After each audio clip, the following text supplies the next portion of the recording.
Hello, everybody, and welcome to the Hidden Pearls podcast. My name is Emma, and I am joining you today from a little bit north of Kobe, Japan.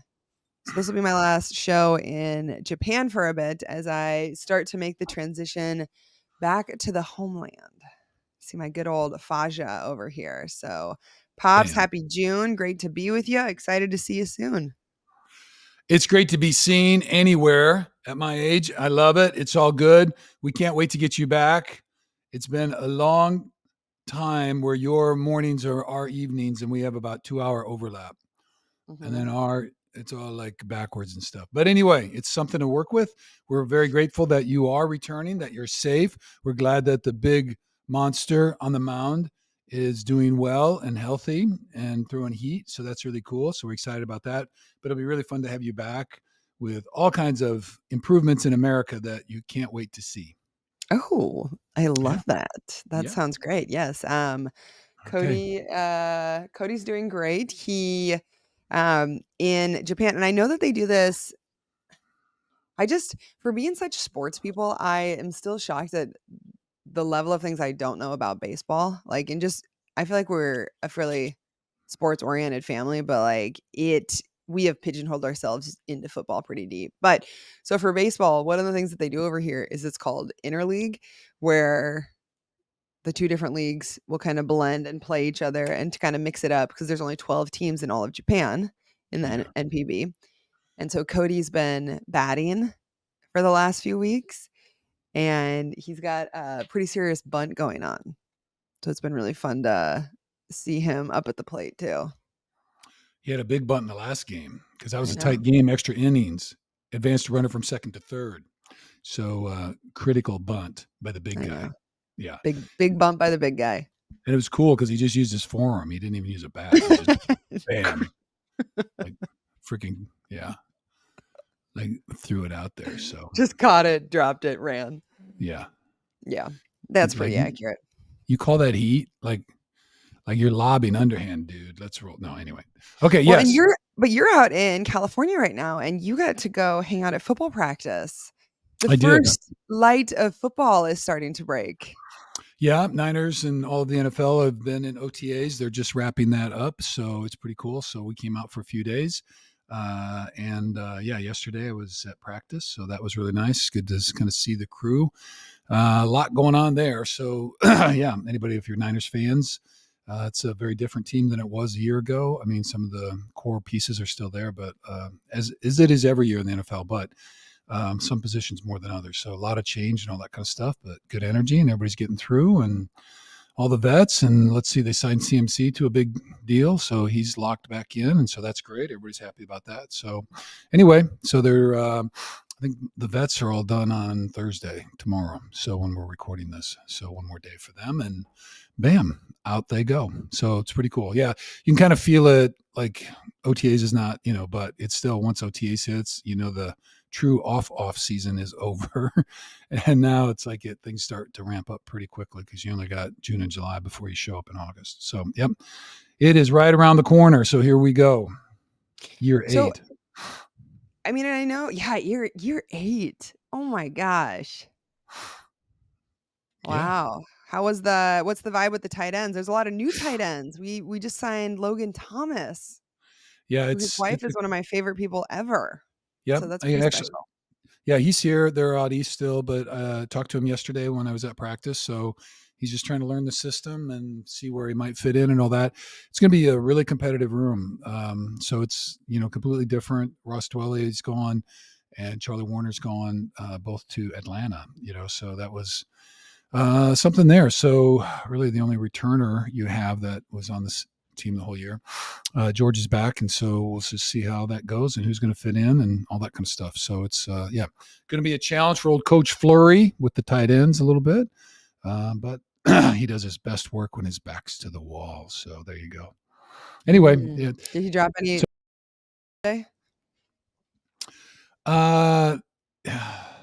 No, we both concurred. Enjoy your kids when they're young, because you know what's interesting. I won't name the position, but two of the folks that we know really well, I will, Elliot, who does the Egoscue stuff, and then Mike Anderson, who's the head of security. I was chatting with those guys because they're good friends, and then I both won't of name them. names, but these are their names. Well, I was gonna, but anyway, they won't care. Anyway, but they're both of them. Their oldest child is graduating high school this year, Mm, and it just it's kind of traumatic, because that's what I said to both of them. I remember when Emma went through, and it was kind of like, wow, where did those 18 years go? Because it's yeah. just like stages go so fast, and Mike, like, kind of a little teary, you know what I mean? Like Oh yeah. it's really hard. And Elliot's same way. Yeah. So, fathers and moms, but we love our kids, and, just recognizing those transitions. So the concurrence, was just, be present in the moment, realize how fast life goes by, and enjoy the moments you do have, and, just prepare for everything to change, because that's what life does. It changes pretty rapidly. So, anyway, but it was, yeah, no, it was a great trip there, and they're all excited, and Shanahan was Shanahan running around and concocting crazy stuff. So that was fun to see him and in his, all his glory. So anyway, so yeah, energy there. So we're in Cali, and then, I'm off tomorrow back to, New Mexico. I've got my another 200-hour yoga training weekend, so I'm back into that. So excited to Weekend get number back. 3, right? Yeah, third one. Yep. So we're kind of getting in there. So this weekend is, we're, teaching the flow. So they've given us a designated. It's got 3 different flows to it: A's and B's parts and all that kind of stuff. But it's an hour-long deal, and so they call it the round robin weekend. So they just Mm. call out, and you have to do a section, and then you just rotate, so you don't know which section you're going to have to do and all that stuff. So we've been preparing, but don't know if I have it quite memorized. But anyway, getting close.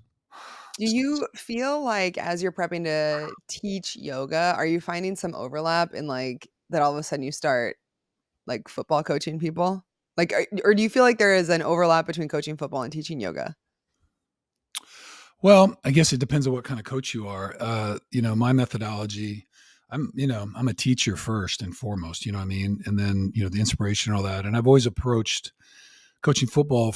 I worked, exclusively with young men, and that's kind of my realm. So it was always the goal to help them be their very best selves and see the bigger picture in life and turn into whatever human being they were or they wanted to be. So I don't have, in a yoga class, you don't have all of that, but at the same time, I'm much more on the kind of, nurturing, encouraging, invitation type thing, and helping people step into whoever they are. Because the interesting thing for me in the yoga, and you've taught a lot of classes and I haven't. So, but I mean, as I was working on the series that I am doing, the recording that we're getting, and, just thinking about it, it's just that, you have that hour with them, and you know, so the number one thing is put down a good flow, be there, Mhm. give them cues so they can improve and work on that. And also, I think the thing for me is, I'm a lot more about pace than I think some of the classes are. I'm not saying I'm a full yin. I love yin, but I mean, I'm a little bit more that way, to breathe and be part of it. But I think the notion of incorporating your breath and connecting it with your body on your mat when you're not doing anything else, and just kind of wiping the slate clean and just being present just with breath and body is really a powerful thing. So for me, it's all about creating that space and that environment where somebody can just slip in, and with each drop of sweat, hopefully release a little bit of anxiety and stress and all that kind of stuff. And you just give them a good clean flow that they can follow and not have to think too hard about, and just remind them about their breath. And hopefully it's, I think the more and the longer I've been part of yoga, the more I think it is one of the most powerful healing instrumentalities out there. And so, our modalities. And so anyway, I'm very proud to be kind of part of it. So Instrumentalities. I was like, I don't think that's a word, but I it like is it. now. It is It now. is It's a now. healing Well, instrumentality.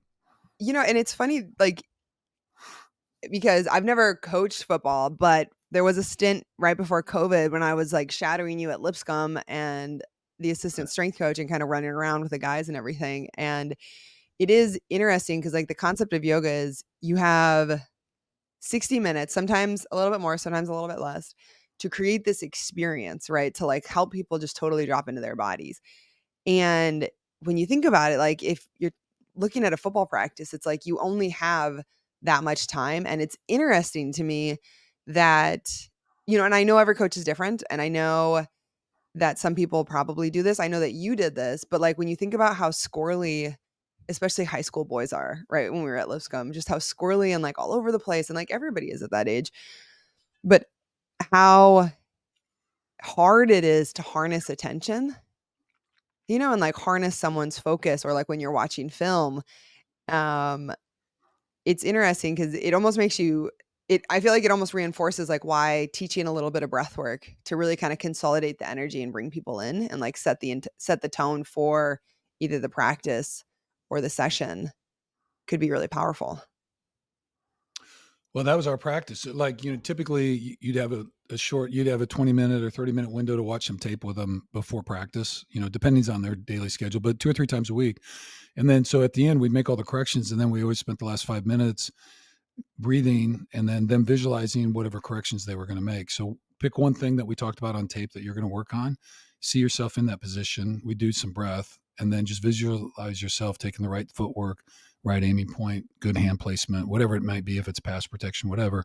But then we're all kind of there in the room. Everybody's taking the deep breaths together. And then we kind of close it out with having a great practice. And we always remind them, 3 things that we control: attitude, energy, and effort. So we always have that in our pocket. And so if your attitude's not good, don't look at anybody else. If your energy's not where it needs to be, and if your effort levels, there's nobody dictating that except for you. So we just remind them of that. And then what's the other rule, Em? Work Have hard, fun.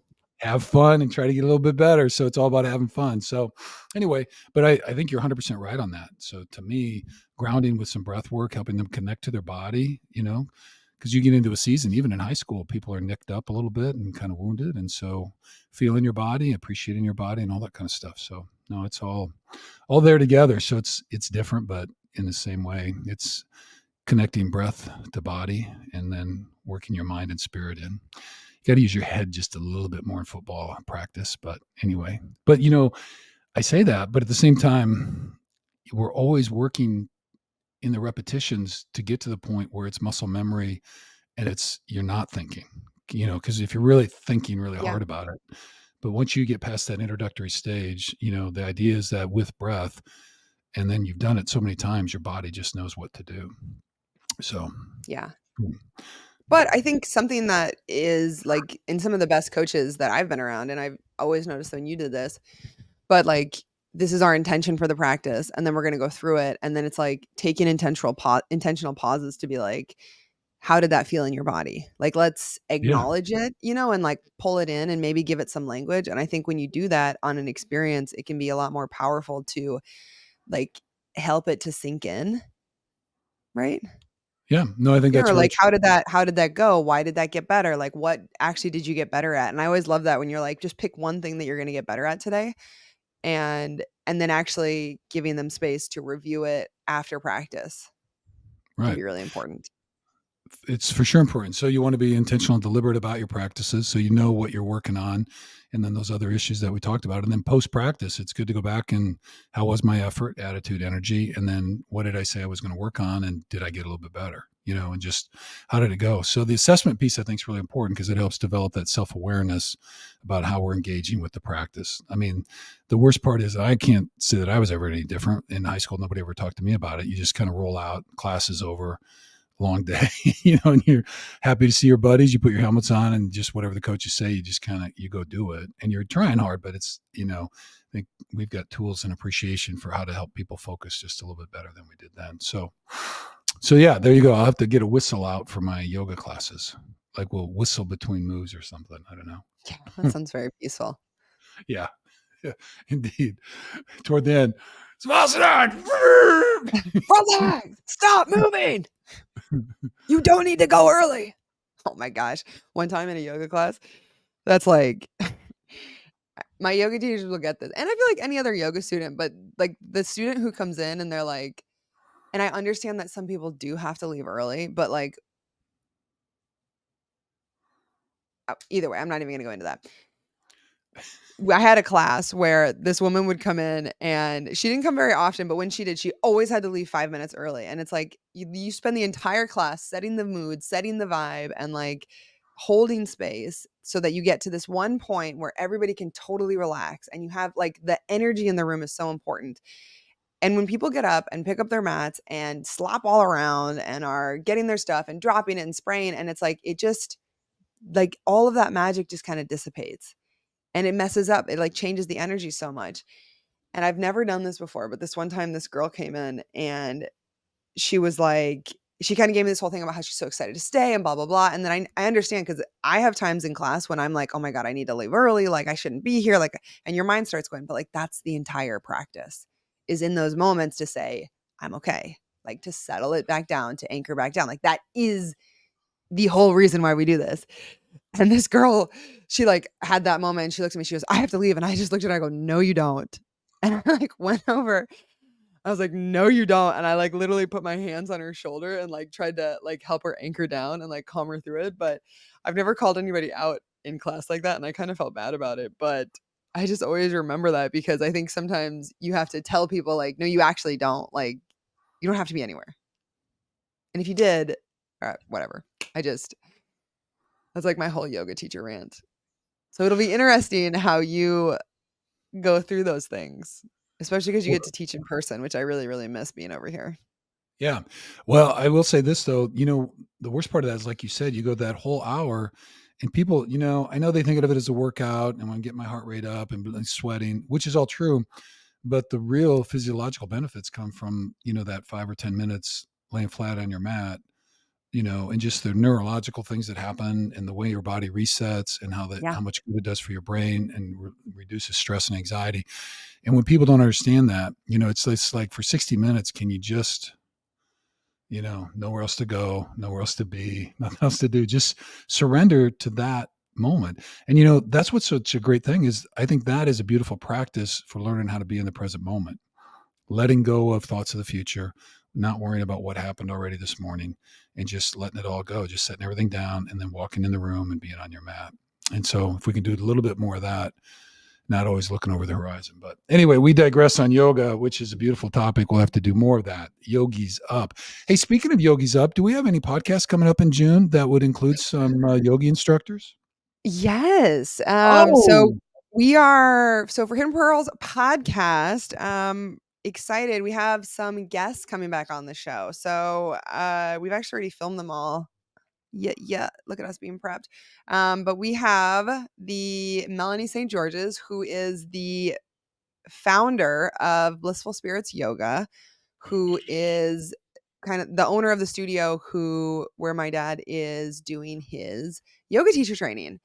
And then we also have on Denise Gonzales, who is the head teacher trainer and like kind of co-founder partner of Blissful Spirits now. Um, and we have both of them on, and it's so fun to kind of hear their yoga journey and some of their philosophies and why and what they're teaching Bruce. And I guess the thing that I just keep coming back to is like when people come in and out of your lives so many times, like there's some karmic thing going on that is yet to unveil itself. And so the fact that like I used to teach at Blissful Spirits in Albuquerque and Rio Rancho and I loved it. And I learned mhm. so much from Melanie and Denise. And then now that Pops is there studying, it's just I feel like I'm like sitting back and watching popcorn and kind of like I'm not sure exactly what's going to unfold, but it's so cool how they've come back into our lives in this way. Yeah, they're both great people. And Melanie's a little unavailable. Her husband's doing some cancer response and treatment up in Denver. And so she's joining us by video now, but hopefully she'll be Yeah. back shortly. But Denise is kind of leading. But both really incredible women with really incredible stories, a deep love for yoga and their students, and for creating an environment that is loving and supportive and inclusive. So it's, I think people really appreciate their stories. I don't think sometimes people appreciate how hard it is to try to make a living being a yogi, and all the things you got to do and sacrifice and be a part of. So anyway, some very determined and hardworking women, and I think their stories are great. So I'm really excited that we got them recorded, and I'm hoping and know people will really enjoy those stories when they come out here in June. Very Yeah, cool. definitely. And Okay. we also have another repeat guest coming back on the podcast for a little mindful parenting. Tell us about Yeah. that. Actually, I've got two repeaters. So, with the mindful parenting stuff, we just published episode 5. This month in June is about obstacles that we face that get in the way of being a mindful parent or being the parent who we want to be. And so we provide some tools around some of those things and recognizing them. But as part of the In Pearl Studio mindful parenting piece, I thought it'd be interesting to do some podcasts. And so two of the folks that have agreed to come back on the show, Adam Skolnick, who was the co-writer for David Goggins' two books. And so Adam's going to join us, a writer, and with his young family. So a little bit different perspective there. So, but it's going to be really cool. And I've talked to him and that's all set up. So we're recording that next week. And that'll come out probably July, I think now. But anyway, and then Brian Bowen Smith, photographer. So we had him on the show. And so Brian is also really interesting. And it's really cool when I started thinking about this, the family stuff. And, you know, for me, I'm doing this more from a fatherhood kind of perspective, just as a little different angle. And it's kind of the only angle I really know about. So, but, you know, I think about those two and the other folks that I've invited and we're trying to confirm. But their family situations and parenting stuff is so different, you know, about just their life journey, their life story, you know, divorced, remarried, young kids, old kids, different things that have gone in their life and all that kind of stuff. And so, but all of these folks are very busy, have achieved at a very high level professionally. And so I'm really excited about recording some of these stories and just talking about things that worked and things that didn't work, and then how they've incorporated trying to be fully present with their families in these moments. So anyway, grateful to Adam and Brian for agreeing to be in, and we'll be recording these shows on and off over the next couple of months as I can get people scheduled, but excited about that. Yeah, it's going to be really fun. Yep. I like it. Getting Okay, a good good. buzz on for that. Good. Great. And I think, yeah, that'll just be fun to kind of learn about. So I think Yeah. Adam's going to be this month though. So it's going to Oh, okay. go Melanie, Adam, and then Denise. And Oh, okay. Denise is going to actually give us a yoga class to practice. Yep. Yeah, which I'm filming that this weekend. We're gonna do Mhm. that right after the class on Saturday down at the studio at Blissful Spirits. So I'll be taking all the camera and stuff down with me, and we'll get that recorded. And excited about that, and ship that off to old Emmy Lou, who will be in the States by then. I Right, will. I'll be Saturday. back on Friday. Get Yeah. this. So I leave Friday afternoon from Tokyo. I leave Friday at 5 p.m. and I land in San Diego Friday at noon. Right. As I get You the just- whole day back. That's kind of cool. It is. I know. That's what happened when we flew back. When I flew back from India, I Yeah. left. I It's the left same on a day. Friday and landed like 1 hour later on the same day Yeah. back in San Francisco. So yeah, that time travel stuff, and that's kind of trippy. But anyway, well, we're going to be really excited to have you back, and we're grateful for Denise for doing a kind of a guest yoga series with us. So that'll be really Mhm. fun. So we're very excited about that. So she's been terrific. So we got lots coming up on the show. So let's see what else we got today. Well, Let's let's talk see. a little bit about so this month for June, let's just talk about the theme of Hidden Pearl Studio for the month and kind of what we anchored our classes around. Yeah. Um, so we are in the 6th month. So we are focusing on 6 chakra, 6 body. And so the 6th chakra is probably, I would say, one of the most widely known, familiar ones, which is the third eye. And so anytime we do any sort of meditation or focus, you're drawing your eyes up, not all of them, but most of the time our drishti is going to be right at our brow point. And we do that because our pituitary gland is right here. And so our pituitary gland is our master gland, and the energy of that, it starts to balance and regulate all the different hormones in our body. And as we, right, the whole energy of the 6th body is um mastery. So that kind of the ability to regulate ourselves so that we can be in harmony, right? So instead of living in disharmony, like all of our senses and all the energy kind of doing whatever they want or just being really reaction or reactory, how can we slow down, kind of heal and settle that energy and then make choices of how we want to show up? And so the 6th body, we call it the arc line in Kundalini yoga because there's an energy, right? So it goes from your ear to your ear across your forehead. And then there's a point right in the middle, which is our third eye. And so in it's like a halo.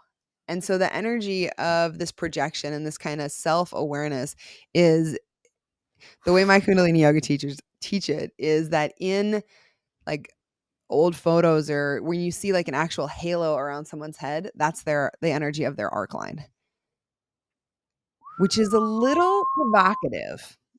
a little provocative if we're bringing it up, right? So we're pretty much saying that everybody, and whether you believe it or not, I guess the energy center is there and the body is there, right? But it's how is it being depicted in photos and what does that kind of line and symbol actually mean, right?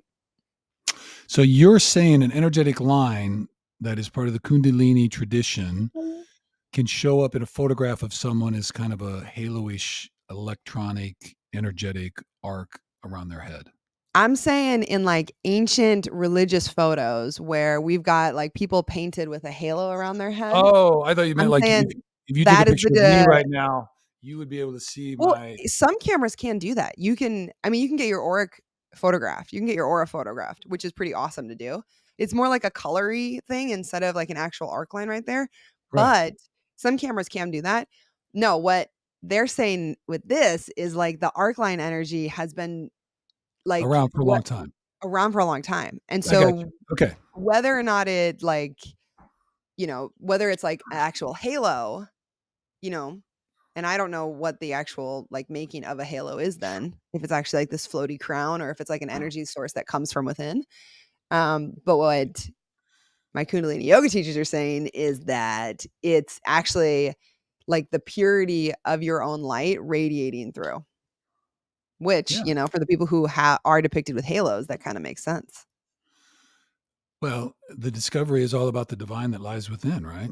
Exactly. I mean, so every tradition talks about that in different ways. So it's like that to me makes a lot of sense. So Hmm. as we move through and are able to drop the ego and heal the other wounded parts, and we step into our authentic self and find a way to serve others and blah blah blah and all that stuff, we can radiate that energy out into the world. So hopefully that's what Well, we're moving toward. yeah, exactly. And I think so the energy around the sixth body is it's protection, projection, and intention. So if anybody has any sixes in their numerology, um, likely that you are pretty intuitive, right? And that you have a really good that you are very it is like a natural innate ability for you to be focused and to trust yourself in that way. And the third eye is linked directly with our gut. So if you're somebody who makes a lot of gut decisions and trusting your gut is really important, um, that is kind of the same energy. So it's how intuitive are you? Actually, Bruce, how intuitive do you think you are? um I'm pretty intuitive. I mean, I read stuff, feel stuff, trust my thing for the most part. You know what I mean? I mean, it's tough for me because I was trained as a lawyer, so I've got a analytical kind of, I like to kind of cross the T's and dot the I's and all that stuff sometimes. But I think the older I get, the more freedom I feel to just kind of feel a situation and kind of go with it. But in human interaction, I think it's super intuitive. Hmm. So all those kind of things. So yeah, I mean, well, when you said gut, I thought you were talking about like gut health, Well, that is like, part of it. okay. So, I mean, we're trusting your gut and the one thing, but I think from when you said that and asked me about intuition, so it is that sense of being able to walk in, whether you call it reading energy, understanding things, seeing things that maybe, give you a vibe. And I know some people are kind of uncomfortable with that, but that's what this third eye is. It's seeing things that aren't obvious and being able to kind of look through what might be obvious to really understand what's going on behind it. And so that's learning to trust that intuition. I think there's also kind of it's a slice of spiritual wisdom. I think for me too, it's being able to walk a little closer to that veil that separates the spirit world and our world and being Hmm. more comfortable with that and trusting some of the things that might come. It's like, when we did Denise's podcast, she talked a lot about so many of these really weird coincidences that all stacked together that ended up leading her to be a teacher, a teacher in yoga.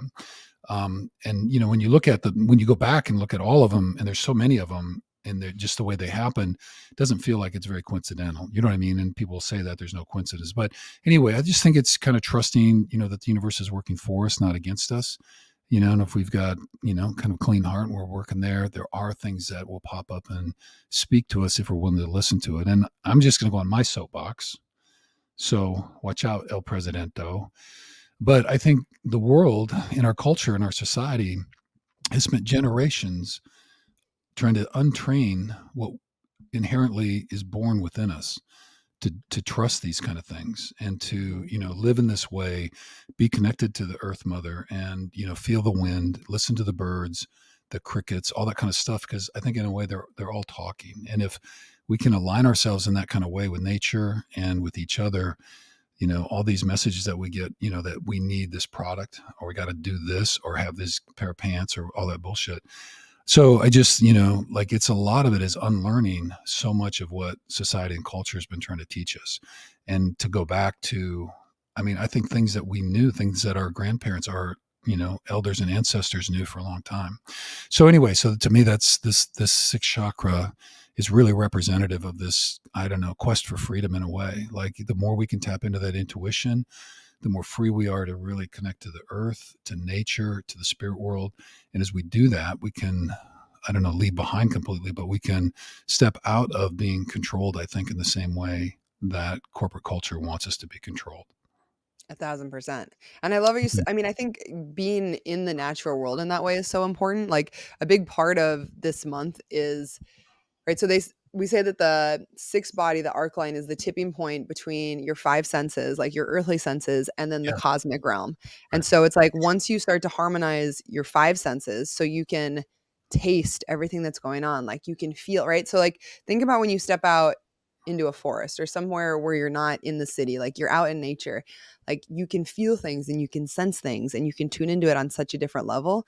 And so the way that we talk about it is like once you can acknowledge and feel and recognize your core five senses, then you start to feel the energy in between the senses, right? Like For how is sure. my sight connected to what I'm smelling? And how can I see that frequency? And like how can I notice all the things that are connected in between? And so you get that sixth sense of it's like the energy that moves between your senses and how we process things. Yeah, and just coincidentally, so the for the 6 month, the clan mother that I did the full card moon reading on, right? It is listening woman, and Hmm. really what she stands for is she's the protector of all the seers, the intuitives, and that, which really matches up with this sixth chakra, third eye stuff. But when it talks about listening woman, all of the lessons this month, the daily devotionals, are all about being able to find hearing things out of stillness and silence. Because if you don't find the stillness or the silence, all you're going to hear is the same old shit, you know? Hmm. And so until you can enter into that stillness and that silence, and let your inner voice speak to you, let nature speak to you, let whatever. I mean, there will things that do come to you, but you have to kind of be able to trust that. But you can't get there with in the midst of all that chaos and all that kind of stuff. So I just thought that alignment with what we're doing with the sixth body and then the sixth chakra and then listening woman, just about always encouraging us to trust our intuition and move into the stillness in order to kind of find where we want to go and how we want to go, trusting our internal voice. So anyway, a lot of that going on as well. So it's pretty cool, all the overlap between these different traditions and how they kind of consistently kind of push us toward the same kind of challenge for us. So anyway, so there Yeah. you go. Challenge acknowledgement, and I think, yeah, it's it's so cool how everything ties together. And I think the listening part, right? I mean, exactly what we were talking about in Shavasana. Like that's why, right? It's Like those crazy, like the honestly, like the big moments in my life where I have like really pivoted or changed the course of my life. A lot of that has come from like this tiny whisper that I heard when I was in Shavasana. Like I go through this really hard class, I'm sweating it out. Maybe like it doesn't matter if it was like a good or a bad class, but like something about that moment, like I was able to surrender to the moment enough and get quiet enough to where everything else could just drop away. And then that pure, clean truth, highest self, creative consciousness part of me was like, and maybe it's a lot of times it just comes as like a little whisper, but for sure. that's the seed or like the breeze that then like totally changed the direction of our lives. Exactly. So, no, I'm with you totally. So in that Savasana kind of when you're there. For me too, the thing that makes that most effective or helps is that physically I'm tired. You know what I mean? So Yes. you've gotten the body to a position where the body wants to rest. And so then when the body is completely surrendered to the mat and to the earth and to gravity, then it's also like, emotionally you can let that all fall away. And then cognitively the thoughts all fall away. And then you're really at this point where it's just the core essence of your being. And when you do that, then that inner voice and the universe can speak to that inner voice and that will speak to you. So I'm with you on that. I did have all these weird boom. Oh, wow. I never thought of that, kind of stuff. And really stuff that I really wasn't even thinking about. You know what I mean? And just kind of when you wipe the slate clean, it's like the universe will put something on the whiteboard for you, but you gotta be able to wipe it clean a little bit and create some space for it to speak. So No, anyway, definitely. love that. Well, and something that, because I was another thing, like when we have a strong sixth body, um, its ability to visualize, concentration, focus, but I was thinking about you and just like how you love whiteboarding so much and you have passed that on to us and like creating the dream, like what's the dream? What's the vision? Why are we going to do this? How are we going to do this? What's the why behind it? And like there's like that whole system has been so ingrained in us. And also just like how my mind works when I think, like I love the vision board part of it and I love the daydream part of it. And so I think like the ability to allow ourselves like the capacity to think that way. I think a lot of times people don't give themselves permission to do that. It's Right. like it has to be like very linear in how we think because that's how we were trained in school, right? You get from A to Z and that's the only point. And I think, when we can, I guess what I've noticed is like those moments when I can't see or like I don't know what's going to come or I can't tap into that. It's like I'm shutting myself off from either one of my senses or I'm shutting myself off from this bigger guidance, right? And I'm trying to be too mental about it. Right. Exactly. I had this huge, I think in my mid to late 20s. So your grandpa Carl, he's a hydraulic engineer, and everything in the world for him, he can visualize it either in numbers or on a spreadsheet, and everything's in a Yeah. line and everything's orderly. And we kept having these just huge disconnects, and I finally realized like he sees the world, through a spreadsheet and a line and these numbers. And like my view of the world is like our solar system. Like I have these concepts and they're all spinning and then they're all Yeah. spinning around each other and they're all in constant motion and they're all like if you're over here it's going to look different because it's way over there now and then when it rotates around. And I tried to explain that to him and there was this really blank stare like what do you mean you think in circles like a solar? And Yeah. I go, it's okay, Pop. We'll talk about it later. But anyway, so I think freeing yourself just to step outside that linear box, and nothing wrong with that. I mean, we need some of that thinking, but Hmm. sometimes it inhibits kind of that natural creative process, which I think nature is always calling us to. One thing nature does, it's always creating, Always creating. and And we that's are what the part of energy, like, nature. yeah, the energy, one of the mantras that I teach is Ong. I just posted something about this on my social media. Exactly. But no, but bring it up here more. It's more nasally. And when you do it, it starts to like totally vibrate that energy. And Ong, like the translation for it. This is such a Can you feel dog. it? Is it coming through the I can microphone? feel it. Oh my gosh, it's so amazing. But Ong, Okay, sorry. for those of us listening on podcast, Bruce is wrestling his microphone right now. Okay, but the I put Ong my third energy. eye on the microphone. Okay, I'm letting my third eye speak. Okay, sorry. perfect. I love that. Um, anyway, Ong translates to creative consciousness. And so I think that's like kind of the whole energy of the sixth body is like allowing that intuition and those intuitive hits to come through, like that creative energy. Yes, those are our t-shirts. That's the first t-shirt we ever made. Yep. Speaking of planets though, Yeah, the let's. energy of this month is in alignment with our sixth planet, which is Saturn. Okay, and so if Oh, you all know anything about Saturn, Saturn teaches us patience. And Saturn will kind of flip everything that you think you know around and it'll teach you how to see it from a different perspective. And so this month, can be a little challenging for people. Like when you think about, right, because it asks you to reevaluate, like, okay, what are you looking at? What is your 5-year plan? Like, what are you trying to see? And it brings a little bit more heat and energy Hmm. onto those things. So it really asks you, like, I think the energetic support of this month is like this is where you thought you wanted to go. Like now let's take a month and slow down and ask yourself, like, is this really where you want to be? And is this really what you want to be focusing on? And so the entire month, like what we kind of built our classes around are like we're tuning into that part, that our ability to focus, our ability to shut off external stimulus and really turn into ourselves, and then our ability to like look at, right? So exactly what we were talking about with the football practice and everything, like our ability to say, is this actually what we want to focus on? And is this actually where I'm going to be devoting my energy and my time and my life force? So that's what we're doing this month. Get the waders on. It's going deep. Here we go. I like it. I like it. And if you need a little mudra, it's your thumb to your middle finger, Middle. Surya mudra. This is your Saturn, seal of patience. Okay, well, so the mantra though for the sixth chakra is Sham. Sham. So we'll do some of that chanting in the Mindful Mondays, which we haven't mentioned.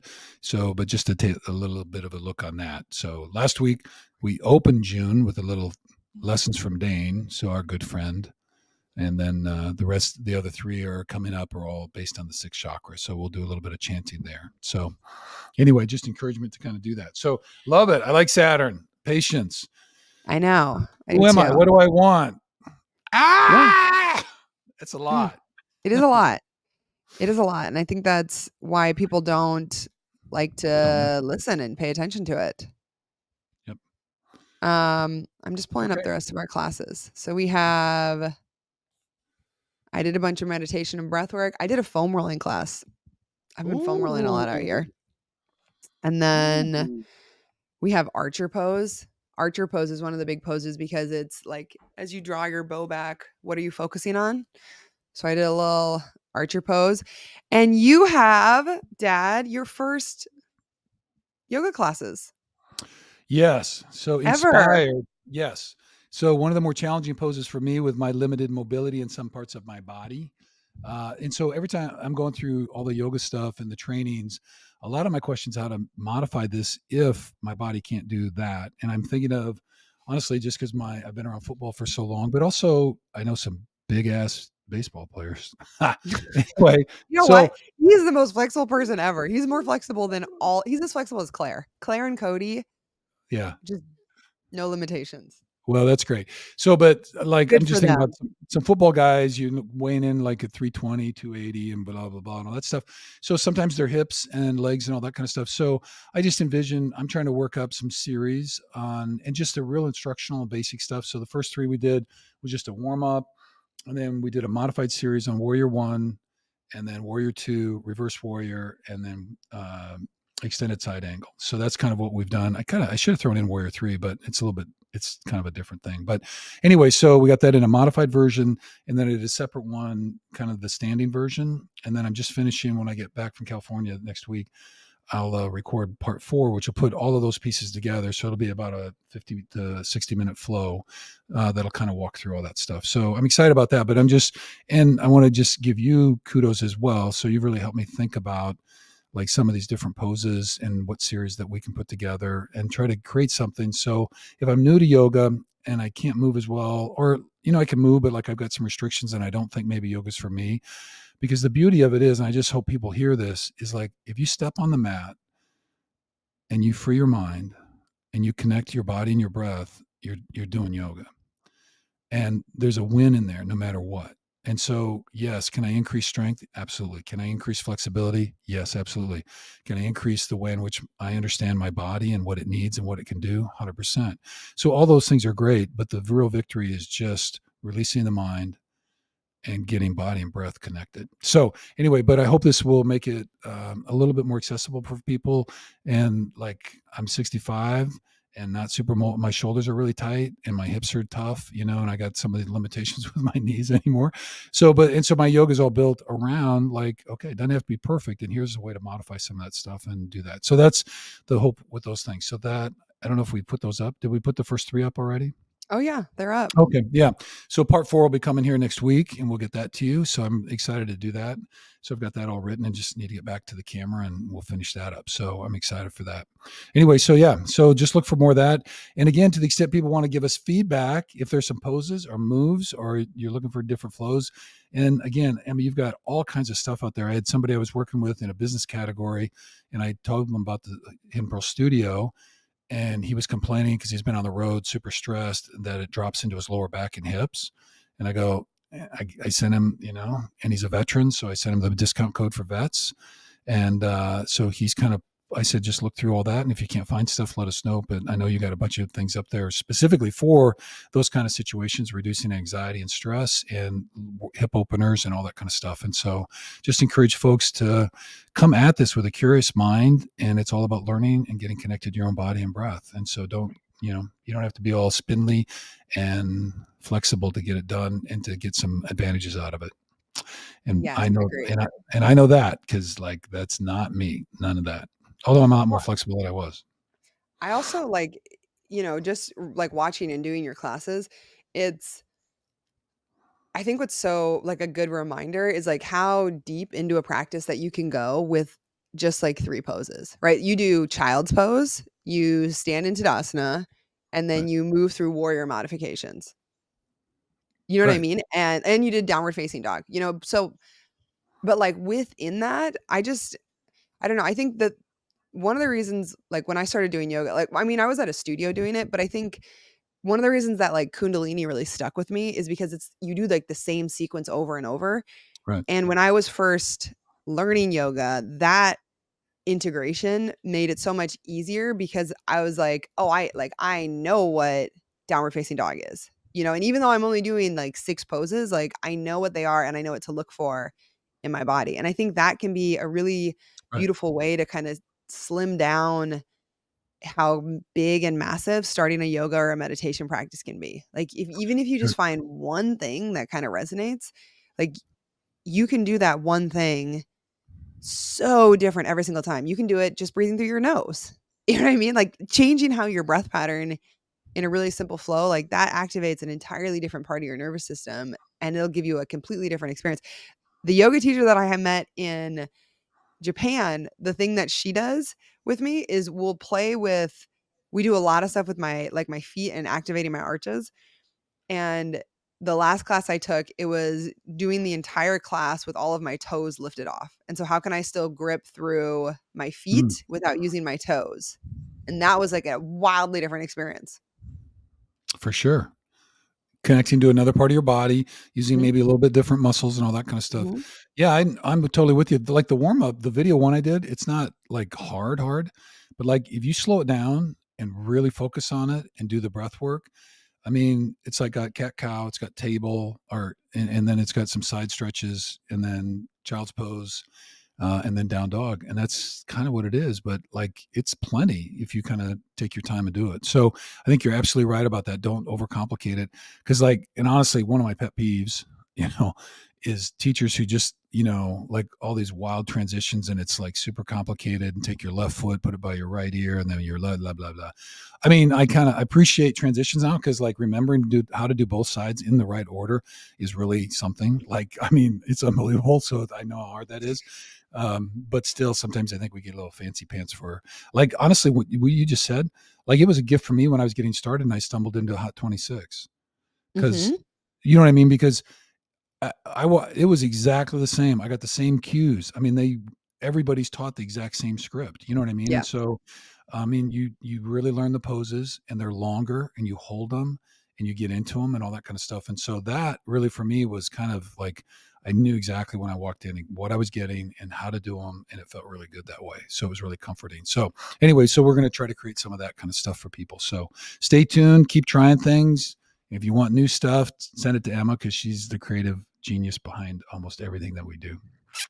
Definitely. Definitely. Okay, let's see. We talked about, did we get to all of your energy forecast? I know you talked about Saturn and the sixth body. Is there anything else that you wanted to, and you talked a little bit about the numerology. We good there? I think as far as just that part, I guess pieces that I think are really important to know, and like one of the reasons I like to do the energy forecast is because if we know what like the balance state are and we know what the imbalance states are, then we can start to it puts language to the experience that we're having, right? And so right, so one of the imbalances are it can be glandular imbalance, which is all about our hormones, right? So if you have really serious hormone swings, that could be something with your sixth body. And it's not just like it's just I like paying Just when attention you, to this. Yeah. I like paying attention to this because I think when you have some words, it helps you to identify what's going on mm, and kind of like figure out what's going on in yourself without it helps you to kind of get to know yourself on a deeper level. And so, like, some of the things are glandular imbalances, vision problems, learning disabilities or inability to focus, weak immune system, so weak gut. It can be confusion or, like I said, inability to focus, over intellectualizing, right? So, when it's really, really turned on and we're just so up in our head and thinking that we have to think through everything, inconsistency in mood and behavior, unable to manifest your projects and cannot access intuitive guidance in life. And so, if any of those came up for you, which I think one of the things about this month is like things are going to come up, and that is the kind of medicine is when this month comes around, when the 6 month comes around, it's like, okay, let's look at all the things that are challenging us in those areas so that we can get to know ourselves on a deeper level. So I would just offer like be gentle with yourself, but also don't be afraid to look at it and like when I was kind of going through and refreshing all this stuff before I started teaching it, I was like, okay, 6 months coming up, six body, it really I was like, "Wow, maybe I'm not as good at focusing on things as I thought I was." And so it led me to start asking questions about, okay, what are my work habits? And like I started realizing like in the for me, first thing in the morning, just because especially with the time switch and being on the other side of the world from you, like when I wake up first thing in the morning, I have to be on my phone immediately, right? Like I have to get up and I have to be on calls and I have to take client calls and I have to set things up at the house or manage anything that's going on back in the States because I only have this like 2 to 3 hour window to do all of those things. And what I realized is that it would like that technology, like first thing in the morning, it really messes with how I mm, think throughout the rest of the day. for And sure. so like that's hard, and I was like, wow, I wasn't realizing that how much that was influencing the rest of my day. Cause then like mentally, I just feel really fried after that, and like I'll go for a walk and do stuff, but it's like, like my whole morning routine of feeling creative and expressing myself, like that just is gone. Like I can't Yeah. access it then. I mean, you know what? Like, that's why I get up, 5:15 every day. Yeah, I was like, I gotta get up earlier It's and like carve out, because like just tell nobody that I'm awake. if I don't like my little meditation sequence that I do and all that kind of stuff, honestly, it feels like such an energetic reset for my body because like from the sleep, Yeah. it moves me, but I really like I feel it almost neurologically and energetically in a way. And when I don't do it, and then it's hard, like if you got really caught into something you had to do early, and then 3 hours later it's like 9 or 10 or 11 or whatever, it's really hard to find the space to try to step back into that quiet Mhm. and recalibrate. So I really hear you on that. And I've really appreciated that about you because I know that because as soon as you wake up, your mornings is the end of the day, and any business activities you want to get done in the U.S. have to be done like right now. And I think that's really hard. And even what you and I do, like it's my evening, I'm kind of tailing down. And like Mhm. you're up and you've had to deal with a bunch of stuff, and then we're trying to take care of our stuff, and it's challenging. It's hard stuff. So I really appreciate that, and I don't think until you really start doing it every day and do some breath work and do the visualization and do that kind of meditation, I don't know that you can really feel it. And it's not like earth shattering the first, like, oh my gosh, I just meditated for 10 minutes and I met God. Yeah, and it's not you that. it's not. But when you do it, if you do it every single day, and It like changes it's the way you amazing. think. Yeah. Like when I get to the mat, like when I roll it up, I have this little routine, and I do my seated thing, blah, blah, blah, before I do legs up the wall and the yada, yada, and all that. But like as soon as I sit and then like I turn on, like, and I use just this little bell chime thing, with some ohms. It's like my whole body just, it's like da da da da, and all of a sudden, heart rate smooth, gamma waves, whatever that stuff is, like it You just know feels what? like, I've started visualizing it, like, when you think about, like, an eagle taking off, right? It's, yeah, like, how, like, aggressive and floppy, and then all of a sudden they hit their soar point, and it's like, whoosh. Like, that's what my mornings feel like yeah, before I sit down to meditate. yeah, Like, I'm the with whole, you. like, weird takeoff, like, am I falling? Am I flying? And then all of a sudden I'm cruising. And it's just the sound of you and the wind. Mhm. Right. And then the wind will speak to you. Right. I like it. Well, but with all of that though, like, I think What? that's what this month we wanna do is create the space for us to, like, intentionally ask those questions and look at it and say, "Okay, what are my lifestyle practices that are either supporting my ability to focus, to visualize, to manifest, to tune Mm. into my intuition, or what in my life is clearly tuning me off from that?" And, like, for me, technology first thing in the morning, like, out the Oh, window. Out the window, you know? yeah. Yep. But it's just those, like, tiny little shifts that might not seem like such a big deal, but and, like, I'm a yoga teacher. Like, I teach meditation and mindfulness, and all of a sudden over the last month, like, I'm on my phone first thing every single morning, and it's like it just like, life happens, and that's kind of that test Yeah. of reframing and looking at stuff. So, I guess, we offer these as more just tools to kinda come back to yourself and slow down and look at, like, what are the areas of my life that feel fucking awesome and what don't. And a lot of times if we don't slow down, like, I mean, because when was the last time somebody just asked you, like, "Hey, how's your focus? Like, how intuitive are you feeling?" Right? Like, on a normal basis, no one's gonna ask us those questions. And so unless we take the time to ask ourselves or Yeah. to reflect on it and do a little work about it, like, no wonder we're on autopilot and we're cruising and we're just living in fight or flight, right? Like, we haven't talked to that side of ourselves maybe ever. Right. Well, and I'm kind of doing that in the Mindful Mondays. I'm closing as part of it with these kind of guided affirmations that Mhm. they're speaking it in the affirmative that you're already doing it, but they kind of raise those same kind of questions about, being deeply connected to my intuition, about trusting myself, about those kind of things. And so we're trying to encourage folks to kind of think about those kind of pieces as they're in it, and then giving them a little bit of space, just to kind of sit with it. Because if you do and you ask some of those questions, like you said, the whisper shows up, and all of a sudden, like, I never thought of that before. So there you go. So maybe this is the month for getting a little bit deeper into that voice that sometimes you can't find or can't listen to. But I just want people to know it is there. That, Mhm. and last month we talked about the fifth chakra, which was your throat chakra. But a lot of that is, speaking our voice, but a lot of it also is being able to hear that inner voice, and so, Mhm. because sometimes before we can speak externally, we have to be able to listen internally. Mm. You know what I mean? To make that external manifestation really represent who we are as authentic self. So, and that's certainly something this month I'm really trying to dive deep into as well. So as I do all these, they're very challenging. Yeah, and, like, I think with it being like, we're almost at the halfway point through the year, you know? And Yeah. it's like, I just like, no such thing as coincidences, but, like, right at the halfway point of the year, there's this whole energetic swing where it's saying, "Okay, like, dog, you need to sit down and look at your shit, because before you know it, it's gonna be 2025." That's how I feel like the universe talks to me, like, "Bitch, are you paying attention at all?" That's how I feel like she sounds.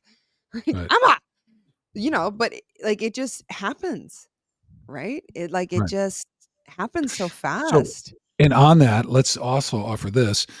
This is no judgment. So, like, if you've been caught in a whirlwind for the last 5 months and you're not where the hell this I've been in a sequence you, whirlwind. I know. So I was listen, in a typhoon actually the other day. right. I mean, so shit happens. So this is not about beating anybody up, but it is about No. saying, you know what, if you're caught in the whirlwind, grab your anchor, throw it out, and catch on to something. And Mhm. mindfulness meditation and yoga can be that something. And just pull yourself out of that and hunker down a little bit and let the winds pass and see what shows up in the stillness. So anyway, so again, nobody's, there's no criticism or anything because we've all been just wound up and tight and running crazy. So we've all been through that. So that's number one question. When I do talk to folks about this mindful parenting, they're like, well, when you had your two little kids and they were both, 5 and 8, how was it? I go, totally insane. I was working 100 hours a week. We are going to sporting events and I had the two kids. So like, it's craziness. So I get it. So there's nothing, this isn't about that. It's just try to equip with tools and resources to try to find that stillness in the moments that we can. So a lot of love and grace with that. Definitely. And for you too, little Emmy. My little Em. Okay. Well, we've been going on. It's an hour now. So that's probably enough of us. Is there anything else that you needed to chime in or say with us or do anything? No, I mean, I think it's great. And I think, we're at the beginning of the month. So actually, you know what today is? Today is Uh, 666 June 6th. in Japan. But it is Oh, June 6th and of the year is 24, so 6. oh, I got you. Okay. So like today or whenever, finding a little 666 energy. And you know what? One of my teachers, they were like, the reason that the 666 is like considered a devil's number is considered to be the devil is because when people were really intuitive and they could just know things and tell things, like the way that they used to control people is by demonizing it. Right? Like, oh, like things, you're intuitive, you're Oh, aware for of sure. things, like you are the devil. Right. And I don't know, I've just been like really chewing on that. And I just realized that today is actually 666. So, you Well, know, so we need to do a separate show for that because we can't get into it now. But you talk about the women burned at the stake, and all that kind of shit that yeah, the witch forever. wound. It's The witches, yeah, and it's a powerful one, and it's because women they were leading from their heart energetically and with love, and they had all the spiritual connections, and they're super intuitive, and they could see and feel and respond to things that other people couldn't, and it scared the shit out of other people. And so when somebody has that kind of energetic power, the only thing that we can do is if we can't do it, then we're going to be jealous of it. We're going to try to stomp it out, and we're going to try to make it look like it's the wrong thing. But just there's a lot of that shit that went on for a long time, and so there's some recognition of that. So witches of the world, like this is a great month to touch your magic. Trust yes. in your magic in your spirit, and that's Magik. I think they spell it with a K now because then it means kind of like spiritual, witchy, and so all that. So anyway, okay. Well, Em, we're excited to get you back on Friday. Very cool. So we're going to do all that, and then we're gearing up in June. We'll be in Tennessee, and we'll probably do some stuff from there as we're rolling back in for Tight End University. So we'll Tight End University. have the gathering there in Nashville at Vanderbilt again. So that's going to be really exciting. I think I don't know, somewhere between 80 or 90 NFL tight ends coming back. So that'll be really fun. Mm-hmm. So we're looking forward to that. And then celebrating your new space. So I can't wait to see that and all that kind of thing and get you back here. So anyway, and we appreciate you guys joining us today, just to offer love, support, and encouragement about sharing kindness. And, I think for me, all this comes down to just trying to embody more accurately, I guess, or more fully, some sense of unconditional love, and I'm trying to love myself more. I'm trying to love my daughter more, but she keeps throwing things at me, but I still love her anyway. No, she's beautiful and amazing, and my kids and my family, and then the rest of the world. So, and it is not always easy, but there you go. Breathe in, breathe out, and share the love. All right, Emmy, anything else? No. Thank you everybody for tuning in. There'll be some links for Hidden Pearl Studio in the show notes. There's some Is it classes. showing? Is it? Your halo. Oh my God, Yeah. Dad, I see it. It's beautiful. Bam.